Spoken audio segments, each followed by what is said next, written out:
Ex-husband tries to sabotage my wedding by preventing my daughter from being my flower girl, lies about a vacation to cover his intentions. Now I'm fighting for full custody after uncovering his abusive behavior towards my kids. Update on legal steps and family drama. So I need to give some backstory. My husband, 37M, and I, 37F, have been divorced for 6 years now. We have 2 daughters, Emily, 16F, and Gabby, 8F, and was happily married for 10 years. My husband cheated on me with a freshman in college and left me for her. It was hard for me. I was in so much emotional pain. It wasn't just his cheating but also how he said he hates me and that I looked ugly. He even said something on the line like I was not as tight as I used to be. You can imagine my pain. It gave me some serious trust issues. I couldn't forget what he said to me during our divorce. Emily knew why we divorced and she held some resentment towards her father for that. Gabby was too young at that time. Nonetheless, he was a SHTTY husband but a good father to both of them. We have shared custody of the girls, and they stay with me from Friday to Monday. I try my best, but there are times when I spiral. Since my divorce, I've been in and out of therapy. 4 years ago, I met my now husband, Ben, 41M. We met at work when I was crying on the roof of our office building. Ben saw me, asked what was wrong, and I broke down. It was my wedding anniversary, and it also happened to be the day my ex decided to marry his affair partner. Ben stayed with me the whole day, listening to my concerns, and even drove me home because I was too emotionally unstable to drive myself. From there, we started dating. He later shared how he lost his wife and daughter in a car accident 10 years ago. Ben became very fond of my daughters, and after a year of dating, Emily started calling him Dad, and Gabby calls him Daddy Ben. I was finally healing and starting to feel like myself again. Ben was caring and supportive. We welcomed our son a year ago, and my girls are thrilled to have a brother. Ben proposed when I was pregnant, and we've been planning our wedding since then. Now, here's the problem. Emily is one of my bridesmaids, and Gabby is the flower girl. Emily is old enough to decide which parent she wants to live with, so there's no issue with her. But Gabby is still going back and forth between my house and my ex's. My wedding is in 2 weeks, and while my ex was initially fine with Gabby staying at my mother's house, he's now refusing to drive her there. He says that he only gets to see his daughter 3 times a week and he is not willing to give up his days for some party. I told him he could take my days for a week and let her be at the wedding. He says he will not let Gabby go. The wedding is on a Tuesday, which means Gabby would be with him. I cannot change the date because everything is booked. Please give me some advice. We have argued a lot and I don't think I can go through any emotional pain with this ever again. Gabby would be heartbroken because she is really excited to be flower girl. Update. It's been hectic since the last I posted. So I mentioned in my last post that my ex-husband, with whom I share 2 children, Emily and Gabby. Emily lives with me now but occasionally goes to her father's place. I made that post on a Wednesday. I went to Friday to pick up Gabby. My daughter, Emily, was pissed. I asked her what happened. She says that Gabby was throwing a tantrum because of some stupid lie their father has told Gabby that they will be going on a vacation on my wedding day. Gabby said no. She was excited to be my flower girl and threw a tantrum. I was furious. This coward man wanted to take my daughter away from me so that she is never my flower girl. I stomped my way into his house and demanded to see my daughter. My fiancé was with me. I demanded to see my daughter and said that he was a coward for not telling my daughter the real reason why she can't be at my wedding. My daughter rushed towards my fiancé, Ben. I told him to tell Gabby the truth. I was done with this man. I told him if he doesn't tell her I will. I had the screenshots on my phone. I am surprised that he caved. Eventually he told her the truth. Gabby was crying and saying that she hates him. My ex-husband was not having it. She took Gabby away from Ben and violently shakes her body and calls her a brat who doesn't appreciate her dad. I don't know what came on to me. I saw red and pushed my husband out of the way. He called me a B #TCH and his wife came out and tried to handle him. I got my daughter Gabby but my husband wasn't letting me. He even got into a physical altercation with my fiancée. Emily was recording it from a distance. My ex kept shouting that he will not let my daughter go with him. I reminded him that this is my turn to have her. And he agreed that he would let my daughter stay with me until the wedding is over. I have the messages with me that he agreed to our agreement. He couldn't do anything and we left. When I arrived, Emily asked if it was possible to keep Gabby with us permanently because she didn't want to live with her dad. I asked her why, and she explained that her dad had been really angry ever since I started my relationship with Ben. At first, it wasn't so bad, but it escalated when he began insulting me behind my back, saying I had downgraded by dating Ben. Things got even worse when he found out I was pregnant. He started pressuring his wife to have kids, and they fought about it often. Emily also mentioned that her dad would lash out at Gabby, scolding her for small mistakes. He even forced them both to call his wife Mom, but Emily refused. She said the only reason she ever went back was because Gabby had to stay with him, and Emily was just trying to protect her. I cried and asked her why she didn't tell me. Emily said she didn't want to burden me because she saw how happy I was with Ben. I felt so conflicted. I'm proud of her for protecting Gabby, but at the same time, I'm disappointed in myself for being so caught up in my new life that I didn't notice what was happening. When they came home, they were always smiling, and I thought everything was fine. I told Emily that while I'm proud of her, she should have told me. She shouldn't have felt like she had to save Gabby on her own. I'm their mother, and I should protect them from everything. I had planned on letting my daughters stay with my ex during my honeymoon, so he wouldn't complain about not spending enough time with them. But now I'm rethinking that decision. I'm feeling very stressed with my wedding coming up. I'm not sure what to do.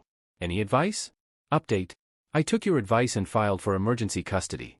I've also contacted a lawyer to discuss getting full custody of Gabby. Emily is a key witness and has saved a video as evidence. She's a smart girl for recognizing the tension and recording it. I gave the video to my lawyer, who said I shouldn't have confronted my ex, but it can be presented as self-defense, since he was hurting and frightening Gabby. I was granted emergency custody quickly, and now I'll be discussing full custody with my lawyer in more detail.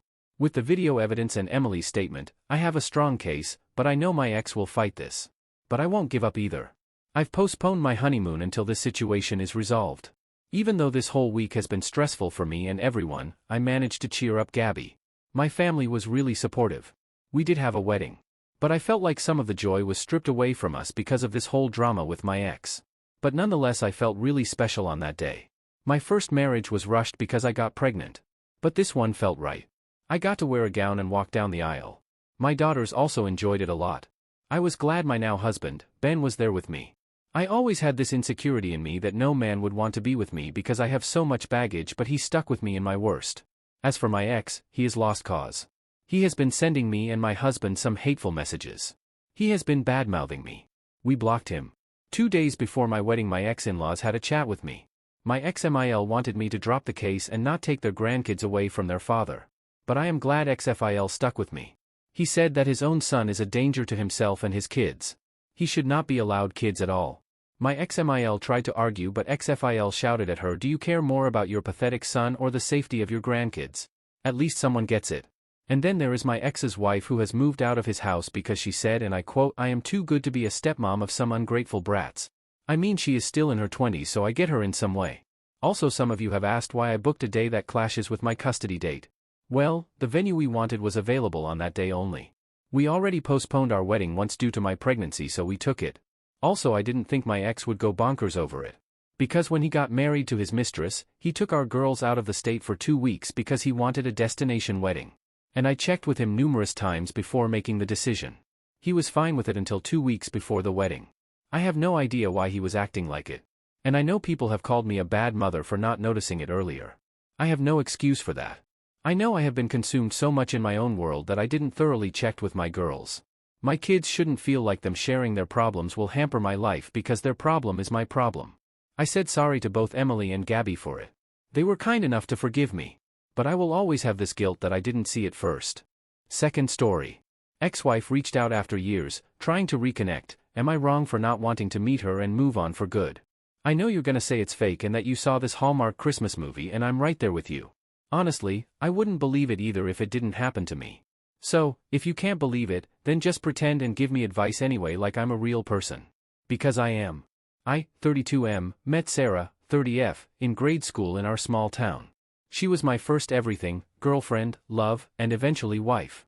We both went to college together, and after I graduated, we got married when I was 23, and she was 21. Sarah was still finishing her degree, and I worked hard to support both of us while she completed her studies. When she got her first job, I couldn't have been prouder of her. It felt like all of our sacrifices and hard work were finally paying off, and I believed we were building a future together. For 2 years, everything seemed fine, or at least, I thought it was. Then one day, I came home from work to find her packing a bag. She sat me down and told me that she'd been having an affair with a coworker. I had no idea. She was crying, full of apologies, and said she loved me but was in love with the coworker. She explained how they had this deep connection and chemistry that she never felt with me. At the same time, she seemed genuinely remorseful and guilty. That night, she moved in with him. Sarah made the divorce as easy as possible. She didn't contest anything and walked away with almost nothing. In the state we lived in, you can get a divorce in just 10 days if there are no children involved. We filed the papers ourselves since we couldn't afford a lawyer. Once the divorce was final, she asked if we could stay friends. I'm ashamed to admit that I broke down, cried uncontrollably in front of her, said nothing, and left. At that time, she was 23, and I was 25. A couple of years later, in early 2020, while I was staying in my hometown during COVID, my mom casually mentioned that Sarah had married the guy she left me for. Apparently, our parents had discussed it, as they had known each other for years. Sarah's parents were unsure about the marriage but chose to support her. Hearing that stung. I had done everything I could to move on, but knowing she had married her affair partner felt like reopening the wound. I told my mom, as kindly as I could, that I didn't want to hear about Sarah anymore. She understood and never brought her up again. I was broken and depressed at first, but I went to see a therapist and got on some meds. I got some certifications and, through a friend from college, I got an interview with a global consulting company. My friend was married and couldn't do the amount of travel that the job required, so he pushed hard for me for the position. I started traveling around the world and pretty much worked all the time at first. On any given day, I was either in the gym, working, or having a virtual therapy session at 3 a.m. I was a dull boy. I got into incredible shape thanks to lifting and running. Eventually, I got a long-term project in Romania and was able to meet and have relationships with women. Fast forward a few years. Recently, I had a few weeks of vacation saved up, and I wanted to spend Christmas in Reykjavik, Iceland. I went to my parents' place in my hometown for Thanksgiving with my sister and brother. Last Thursday, I was at the local independent drugstore in what passes for downtown in my hometown. It has a lunch counter like an old-fashioned drugstore. I got a cup of coffee and sat down at the counter drinking it when Sarah sat down beside me and said hello. She was super nervous and red in the face. I was shocked and just sat there looking at her. I was exploding inside, but I kept my cool outwardly. She was still beautiful. She was actually very fit herself and had lost her baby face and became maybe even more beautiful. She started off by apologizing for the way she ended our marriage. I told her she already apologized like 100 times when she dumped me, but she insisted that she was young and stupid, and over time she realized how much she had hurt me. She wanted to meet me later in a less crowded spot with fewer spies, small town, remember? I shook my head no and told her frankly that I didn't see what I could possibly get out of meeting with her again. That kind of took the wind out of her sails, and she kind of deflated. She admitted that it was probably more for her than for me. She said that I'd get closure not only for how she ended things but for the kind of person she was back then. She wanted to tell me about how she'd changed and what she'd learned about herself and what real love is. She wanted me to see that the person she became is someone that I could respect and maybe be friends with again. I wanted to get the hell out of there, so I just told her I'd think about it.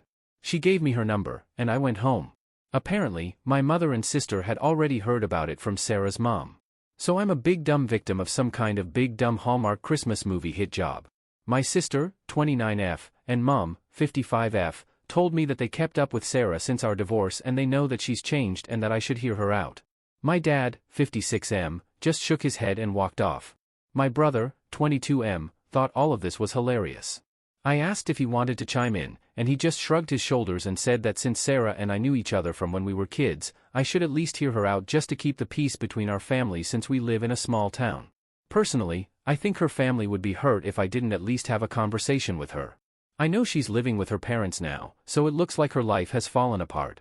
Part of me is curious to know the messy details, maybe for a little sense of schadenfreude, but honestly, I think it would just make me feel sad because it's all in the past now. I'd like to think I'm a better person now, more mature, wealthier, and in better shape than I was back then, but deep down, I'm still the same guy she didn't feel any chemistry or connection with. So, anything she says will probably feel like nonsense to me. I suspect she's just pretending to be something she's not and probably wants me to swoop in and save her. I'm not interested in that. My mom and sister are really encouraging me to meet with her, and my mom is worried that if I don't, Sarah's mom might hold a grudge and make things uncomfortable for her socially. Just to be clear, I have no intention of getting back together with Sarah. She's attractive, sure, but there are plenty of beautiful women elsewhere who don't have the baggage of breaking my heart. I'm tempted to go just to hear about what happened in her life after she left me, and maybe to smooth things over for my family's sake. What do you think, Reddit? Should I go? I kind of want to, but I'm not sure. Would I be wrong to just ghost my ex-wife? Ada has no consensus bot, OOP was NTA. Top comments. Commenter 1, sounds like you don't need the closure, so why pick at healed wounds? Tell your mom and sister if they want to hear Sarah talk so much, they can go in your place, but to leave you out of it. Commenter 2, don't go. You don't have to ghost her. You can tell her you aren't interested in rehashing the past and you wish her well. Nta. Commenter 3, to tell your mom that you are not responsible for Sarah's feelings nor her mother's. You've moved on as best you can after the horrific way Sarah treated you. You have no reason to listen to whatever shitty excuses she is going to give you in order to resolve herself of guilt, and frankly your mom should be ashamed of herself. Why are Sarah's feelings / what she wants more important than yours? Commenter 4, nah. You are a better man and just leave the past in the past. As to the social life being difficult for your mom, well, she just needs to rise above it too. It's not your problem and you have your own life to live. NTA. Update. Hi, I'm apparently known as the Hallmark Christmas movie guy. I'm currently writing this from Reykjavik, Iceland. I have some friends I met while doing some consulting work here. This time of year, the days are very short and the northern lights are visible. Unfortunately, it's supposed to be cloudy and rainy for the foreseeable future here, so I'm out of luck with the aurora borealis. We're doing a Christmas pub crawl among other things. Reykjavik is very single-friendly during the holidays. TLDR, I met up with Sarah to shut up our families. We talked. I left. Done. After I posted, my mom and sister kept pushing me to meet Sarah until I finally gave in. I made it clear to them that I wasn't interested in getting back with Sarah, and I was upset they thought I would ever get back with someone who hurt me so deeply. Eventually, I agreed to meet Sarah at the playground of our old school. It's a small town with just one K-12 school. When we met, I told her up front that I was there as a favor to our parents and sister. She acknowledged that, and we made some small talk. She mentioned that she had started following me on social media. I've since set it to friends and family only, and had seen all my travels, including my trip to Romania with my girlfriend. I told her name was Monica, and we had a great time together. Then Sarah started sharing the details I was curious about. Unfortunately, it wasn't as exciting as I hoped. She said that when she moved in with the guy, their affair quickly turned into a boring, regular relationship. She realized things had changed when she had to do his laundry and deal with his dirty underwear. Yes, she left me for a guy who couldn't even manage basic hygiene. She admitted that she was in denial about being with someone who wasn't a good fit for her, so she doubled down and married him. Sarah's always been stubborn. He was a good salesman and made decent money, but he was terrible with finances.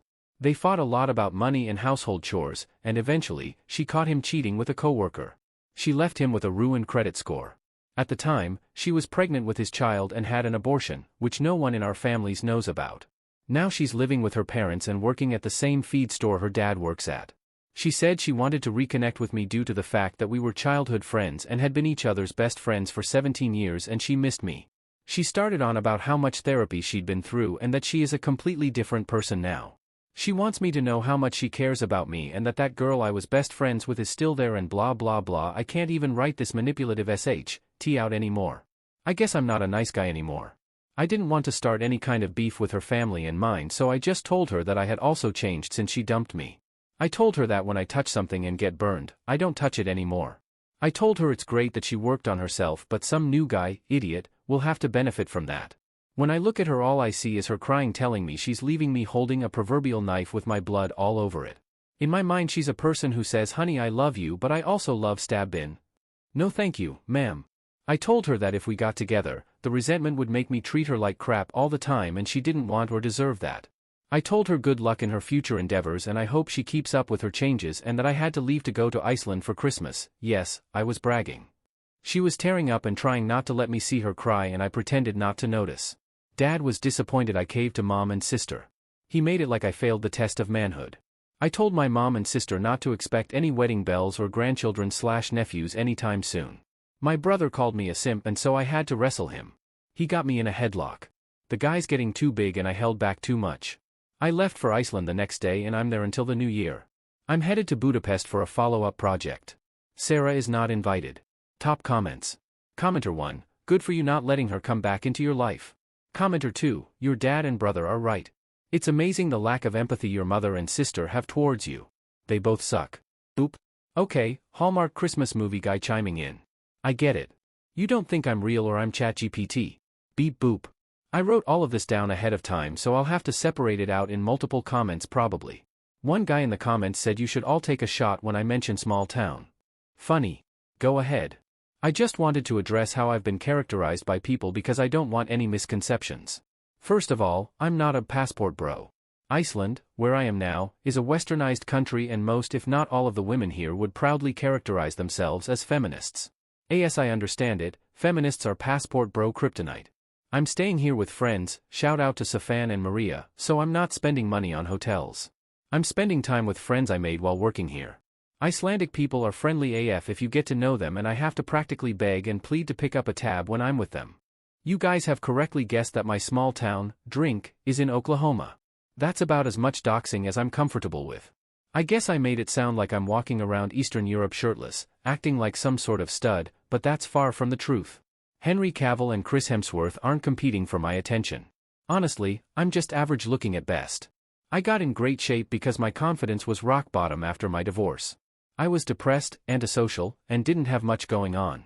I decided to see if I could transform my body, from a dad bod to having abs, purely because I had the time during periods of unemployment, after my divorce, during the COVID lockdown, and when I was in a different country. I got down to 12% body fat, took some pictures like any gym enthusiast would, then quickly let myself go back to 17 to 20% because getting to 12% was tough. I've always been funny and outgoing. People have even suggested I try stand-up comedy. That's how I meet people. I'm a social, humorous guy with a bit of a blurry jawline. I started to come out of my shell in Romania, where I went on a couple of awkward dates where I probably talked about my ex way too much. I met Monica through some coworkers who mentioned they played D&D, and I wanted to join in. I first learned about it in Stillwater, Oklahoma. Go Pokes! Monica was the dungeon master. She had kicked her cheating husband to the curb 6 months earlier, and I swooped in, turning on my outgoing, funny side. No need for shirtless flexing. I am aware that Budapest is in Hungary, not Romania. But Budapest is only a 1-hour flight to Cluj-Napoca, $200, where Monica is. For $30 I can take the train, but it's a whole day's trip. She wants to be officially in a relationship, while I'm still frisking her for knives. Trust issues. Thanks, Sarah. I got my job through straight-up cheating and networking via a college buddy. He's got me in the door and I glad-handed funny boyed my way through the interview process. I guess another commenter put it correctly. I'm Oklahoma wealthy, although I'm sure some Gaillardia residents would scoff at my paycheck. I make $75,000 a year. The twist is that I can save most of that in interest-bearing investment accounts, because my company pays for food, lodging, and public transport. I don't spend anything on stuff other than a fancy laptop for games, no furniture, no shelves for my non-existent novelty shot glass collection. No car. I'm busy enough that I don't have a lot of breaks in between assignments. When I do, I go visit Monica and stay at her place. I cook, do car maintenance, and housework chores shirtless. She says I don't have to be shirtless, but she's just shy I think. She wants me.